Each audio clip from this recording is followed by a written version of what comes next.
Hi అండి, నమస్తే. నేను మీ Anjali. Welcome back to Anjali cooking.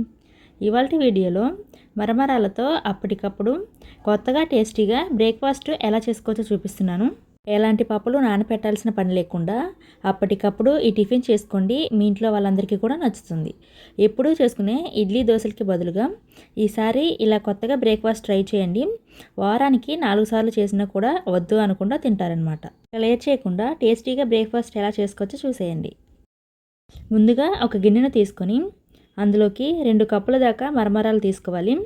ఇందులోనే నీళ్లు పోసి ఈ మరమరాలను కొద్దిగా నానేంత వరకు కూడా ఒక 2-3 నిమిషాల వరకు నానబెట్టి నీళ్ళలో మరమరాలు నానిన తర్వాత నీళ్ళన్నీ కూడా పూర్తిగా వంపేసుకొని పక్కన పెట్టేసేయండి. ఇప్పుడు ఒక మిక్సీ జార్ని తీసుకొని అందులోకి 1 కప్పు దాకా బొంబాయి రవ్వని తీసుకోవాలి. ఇప్పుడు ఈ రవ్వనైతే మెత్తగా గ్రైండ్ చేసుకోవాలి. మరి ఫైన్గా అయితే గ్రైండ్ అవ్వదండి. మీకు ఎంతవరకు సాధ్యమో అంతవరకు గ్రైండ్ చేసుకోవాలి. సో ఇలా గ్రైండ్ చేసుకొని ఇప్పుడు ఇందులో ఒక 1/4 కప్పు దాకా పెరుగు వేసుకోవాలి. పెరుగు మరీ పుల్లగా లేకుండా చూసుకోండి. అలాగే ఒక మీడియం సైజు బంగాళాదుంపని పైన పొట్టు తీసేసి ఇలా చిన్న ముక్కలుగా కట్ చేసుకొని వేసుకోండి. అలాగే మీరు తినే కారాన్ని బట్టి 3 లేదా 4 పచ్చిమిర్చిని కట్ చేసుకొని వేసుకోండి. నేనైతే ఇక్కడ 2 పచ్చిమిర్చిని వేస్తున్నాను. అలాగే 1 ఇంచు అల్లాన్ని పొట్టు తీసేసి వేసుకోండి. ఇందాక మనం మరమరాలు నీళ్ళలో నానపెట్టాం కదా, అవి నీళ్ళన్నీ వంపేసి పక్కన ఉంచాం కదా, అవి ఇందులో వేసుకోవాలి. నెక్స్ట్ ఒక 1/2 కప్పు దాకా నీళ్లు వేసుకొని మెత్తగా గ్రైండ్ చేసుకోవాలి. మెత్తగా గ్రైండ్ చేసుకొని ఒక బౌల్లోకి తీసుకోండి. అలాగే ఒక మీడియం సైజు ఉల్లిపాయని కట్ చేసి వేసుకోండి. నెక్స్ట్ కొద్దిగా కొత్తిమీర తరుగు వేసుకోవాలి. అలాగే మీడియం సైజు టమాటాని ఇలా చిన్న ముక్కలుగా కట్ చేసుకొని వేసుకోండి. మీరు ఇందులో కావాలంటే క్యారెట్ కూడా వేసుకోవచ్చండి. నెక్స్ట్ ఒక 1/2 టీ స్పూన్ దాకా ఉప్పు వేసుకోవాలి. మీరు మీ రుచికి సరిపడా వేసుకోండి. ఉప్పు వేసి మొత్తం అంతా కూడా కలిసేటట్టుగా కలుపుకోండి. అలాగే ఇందాక నేను జీలకర్ర వేయటం మర్చిపోయానండి. సో అందుకని ఇప్పుడు వేస్తున్నాను. 1 టీ స్పూన్ దాకా వేసుకోండి. అలాగే 1/2 టీ స్పూన్ వంట సోడా వేసుకొని బాగా కలుపుకోవాలి. వంట సోడా అస్సలు స్కిప్ చేయొద్దండి, ఖచ్చితంగా వేసుకోండి. ఇప్పుడు మనకి బ్యాటర్ అయితే తయారైపోయిందండి.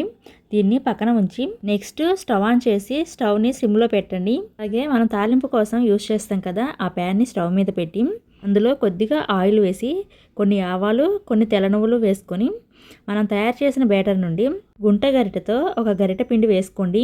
ఒక గరిటె దాకా పిండి వేసుకొని మూత పెట్టి లో ఫ్లేమ్లో 1 నిమిషం పాటు ఉడికించుకోవాలి. 1 నిమిషం తర్వాత మూత తీసి స్పూన్తో నిదానంగా రెండో వైపుకు తిప్పుకోవాలి. రెండో వైపు కూడా మూత పెట్టి 1 నిమిషం పాటు ఉడికించుకోండి. రెండు వైపులా కూడా మంచిగా ఫ్రై చేసుకొని ప్లేట్లోకి తీసుకోండి. సేమ్ ఇదే విధంగా తాలింపు ప్యాన్లో కొద్దిగా ఆయిల్ వేసుకొని కొన్ని ఆవాలు, నువ్వులు వేసి ఒక గరిటె పిండి వేసి లో ఫ్లేమ్లో 1 నిమిషం పాటు ఉడికించుకోవాలి. రెండో వైపు కూడా తిప్పి రెండో వైపు కూడా 1 నిమిషం పాటు ఉడికించుకొని తీసేయండి. సో ఇదే ప్రాసెస్ను మనం కలిపిన పిండి అయిపోయేదాకా కూడా కంటిన్యూ చేయండి. సో అంతేనండి, చాలా ఈజీగా టేస్టీగా కేవలం 10-15 నిమిషాల్లో అయితే టేస్టీ బ్రేక్ఫాస్ట్ అయితే రెడీ అయిపోయింది. అన్నీ మన ఇంట్లో ఉండే ఇంగ్రీడియంట్స్తో చాలా ఈజీగా చేసుకోవచ్చండి.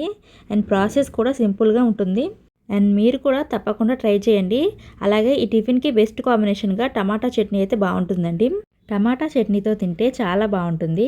అలాగే టమాటా చట్నీ హోటల్ వాళ్ళ సీక్రెట్ ఇంగ్రీడియంట్తో చాలా టేస్టీగా ఎలా చేయాలో పూర్తి రెసిపీ మా ఛానల్లో పోస్ట్ చేశానండి. కావాలంటే ఒకసారి అది కూడా చెక్ చేయండి. ఈ రెసిపీని మీరు కూడా ట్రై చేశాక మీకు ఎలా కుదిరిందో కామెంట్ సెక్షన్లో తెలియచేయండి. అలాగే ఈ వీడియో నచ్చితే ఒక లైక్ చేసి ఈ వీడియోను మీ ఫ్రెండ్స్ అండ్ ఫ్యామిలీకి షేర్ చేయండి. అలాగే ఇలాంటి మరెన్నో టేస్టీ రెసిపీస్ కోసం మా ఛానల్ సబ్స్క్రైబ్ చేసుకోండి. Thank you for watching.